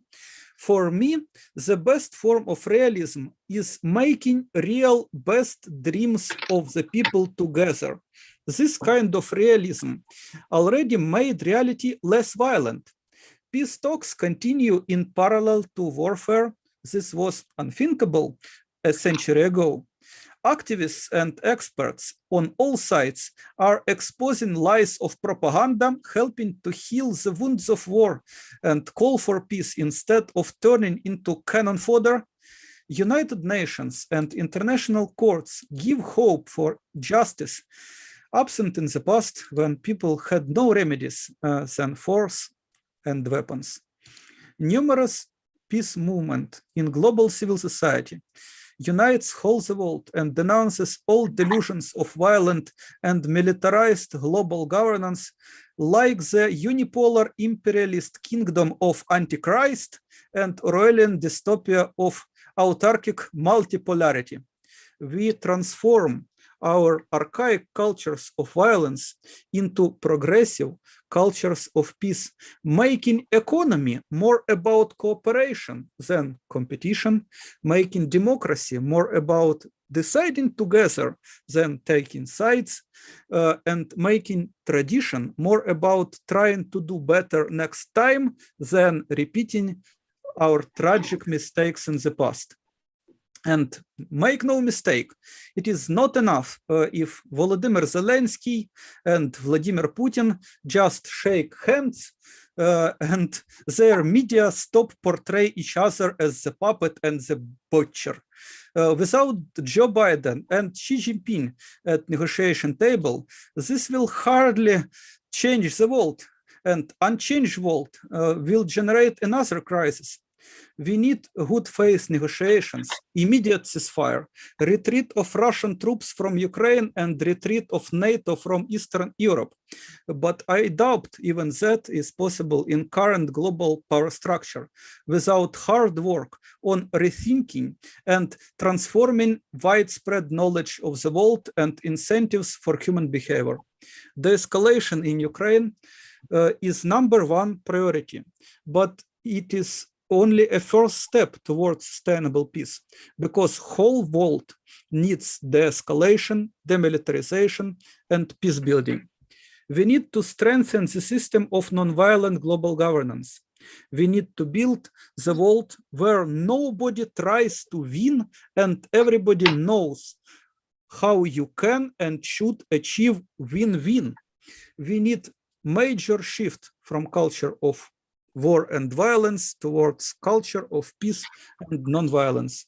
To that end, we should work hard in all spheres of life and educate the next generation to continue our work.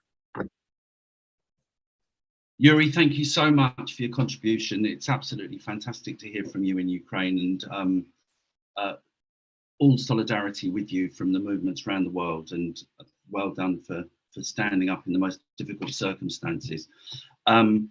And before I introduce the last speaker, I would just like to reiterate that there's been quite a lot of discussion in the chat, but I think people are on board for 2 days of action coming out of this global Zoom. The first being on the 7th of May is the next day of protest and public events and demonstrations, and in some places maybe petitioning. We want to get as many events as we possibly can on that day and follow it up with an international day of protest against NATO on June the 25th. And I really hope that as many different organizations and movements in different countries can come on board with both of those dates. And I'd ask you, if you can, and if you do, to send in the details. We have this Peace in Ukraine website, which has the capacity to publicize all the different events. If you go onto that website, or if you just email the main email on the website and tell us about your event, upload it if you can. If not, we'll upload it for you so that we can generate and make visible the fact that there is a protest movement. There is a movement against this war that is growing around the world. So please do take part in those actions, and please do publicize them as widely as you possibly can. And I'm very pleased and honored to introduce our last speaker tonight, who's Anyarada Chanoy, who's a professor in New Delhi, but she's also an anti-war activist. She's involved with the Europe Asian Peace Forum and is a major voice for peace, particularly in the Asian continent. So very, very pleased to have you here, Anyarada. Thank you very much for coming. Over to you. Thank you. And firstly, I join you all to call for an immediate ceasefire to this illegal and devastating Russian aggression and war in Ukraine that has brought the world to its most dangerous moment of a possible nuclear face-off. I also stand by with the victims and resistors of this unjust war and express solidarity with all anti-war and peace movements across the world, but especially those under oppressive regimes for their courage and resistance under the most difficult circumstances. Now, located in the global south, I see that the horror of this war and its impact is resonating in almost every household across the globe today, because of the ability of the international media across platforms, the mainstream media, the social media, to bring the stories of war, the narratives of war. And we in the global south can only wish the same could be said of the forever wars in the Middle East and Asia, which have gone by and continue to go by merely as a footnote in the very same media narrative. Now, the role of the United Nations, especially as moved by the US during this war in gathering diplomatic support and conducting international conversation on marking war as a human rights violation, has been unprecedented. But again, we in the global south cannot but recall the enforced silence in the same bodies on issues of war in Palestine and other ongoing smaller and silenced conflicts where offenders remain unnamed. But we in the South again hope that this sets a precedent and that war crimes from whether in Afghanistan or Palestine or Iraq, where, for example, only one US president dropped 20,000 bombs, can now be discussed and offending nations be suspended from the Human Rights Council and given approbation. Now, as we all call for de-escalation and an end to this war, I see that the US Chief of Joint Defense Miley testified in the US Congress that the US is preparing for a long-going war, preparing for a long war. The US has no existential threat in Europe, and the main existential threats are climate change, economic downturns, inequality. So we in the peace movement must put pressure and be aware that the parties that do not want to see a de-escalation or a negotiated quick peace must also be isolated. Again, as someone from the global south, I oppose unilateral sanctions. And you would see the map of sanctions today, and you will see the entire global south is absent from it. And the people are backing their countries on our official policy on this, because sanctions hurt people and not regime leadership. The current sanctions are impacting the Hungary, the wheat supplies to the global south already, more than anybody else. And we can never forget the words of Madeleine Albright, who on public television, when she was asked about US sanctions on Iraq were responsible for the death of 40,000 Iraqi children, and she's quoted to have said, quite frankly, it was worth it. So lastly, because I agree with what everyone has said, I just see that our work in civil society and in peace movements and in other social movements is one, to put pressure for ceasefire and negotiated peace settlement. Two, to cut through the fog created by the dominant narratives in this war and to document and retell the truths of this war and its root causes. Three, to ask for negotiations for a security architecture based on common and collaborative security, opposed to exclusive military alliances with real and constructed threats, because there is no third way possible, just as there is no planet B. Thank you very much. How beautiful, Anuradha. Thank you for your wonderful words, for bringing in the other conflicts that are happening and how this affects the global South. And I think you and Yuri and Alexei have really moved us towards the end of this program on a call for a vision of the different world we want to see. We're going to hear, before we close out, from a group that has constantly inspired the peace movement for decades now. And when we talk about the world we want to see, it's one that has music and dancing and positive energy. And that is the essence of Pat and Sandy with Emma's Revolution. So thank you so much for being here to close us out today. Thank you so much, Medea. We are honored to be here. I'm Sandy O. And I'm Pat Humphreys. You know, I've been thinking about the government leaders and the military leaders who are beamed into our living rooms every day. But imagine if these powerful, courageous peace speakers and thinkers could be beamed into our living rooms every day. What would our world be like? We need to amplify the voices you've heard today. Please tell everyone you know about this video and please share it widely. And when we're talking about amplifying voices, I was thinking of what Professor Chenoy just said about the children who were killed. And then also Clare Daly saying that the working people are the ones paying the price. And that horrible piece of information that Tariq Ali gave us of that the essence of war is kill more women and children than your opponent does in order to win. And in this song, we amplify the voices of women. So this song is, you know, to lift up those voices at the margins and to also amplify that the sense of hope.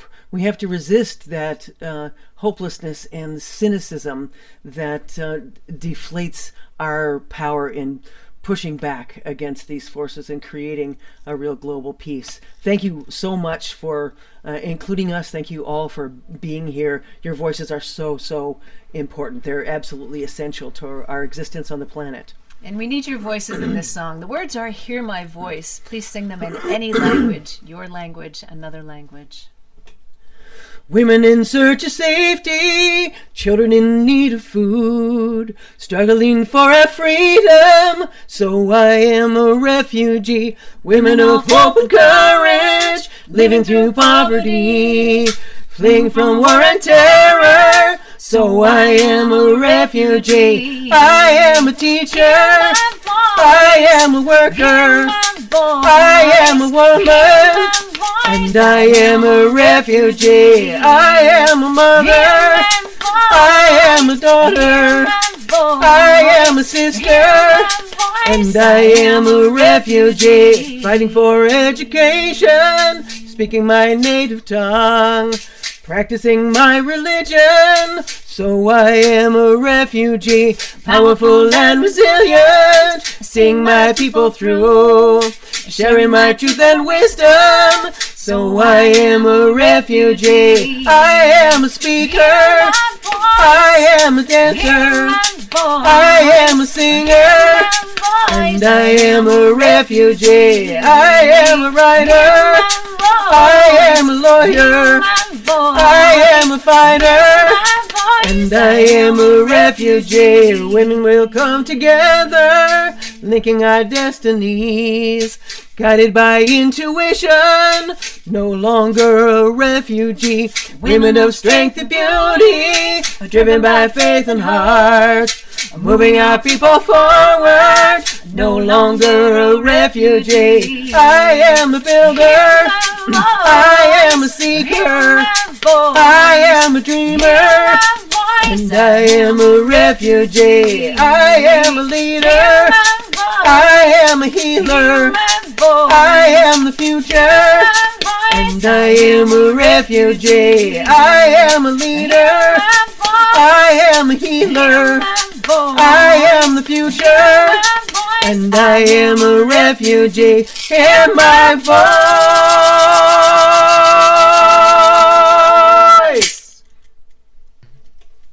Thanks very much to Emma's Revolution. I wish you could hear the applause that is taking place around the world. I wish I could hear this singing, but thank you so much for having us here. Thanks so much for singing us out. Great way to end the rally. Thanks to all the speakers, and thanks to everyone who came along to join this international rally. Very, very important event. And the next step forward, I hope, in building an international network, global movement against the war in Ukraine.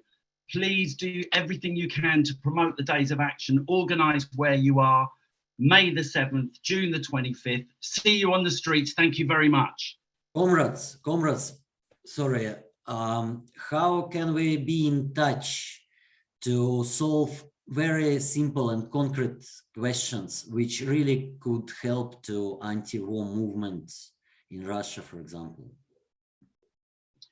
Should we arrange a meeting, Alexei, with some of the organisers and the groups that organise this, and we can then take it from there? Should we do that in the next few days? Because we are living here every day waiting for arrest. Please, let we fix at least what we can before we will be limited in our opportunities. Let's call you right back. Yeah, let's do it, Alexei. Do you have my email, Telegram, and that's all? We don't have any other messengers right now. Yes, we do, and we'll call you right when we hang up on this, because we need to work with you, and we need to work with Yuri and everybody else. And this has been awesome, and I'm excited about the ideas that have come up in the chat. They're talking about a global anti-war meeting in Europe that Democratic Socialists of Americas and others are doing. Let's work on that together. There's so much to do, and the only way that we can not just watch the TV and our hearts breaking is to get active, organized, mobilized. And unless there is a very strong movement that gets out on the streets to support you, Alexei, inside Russia, and support the people in Ukraine, and support negotiations and demand that, this war will go on and on and on, and we can't allow that to happen. So we are with you. would be great if I can just write with some ideas and questions somewhere.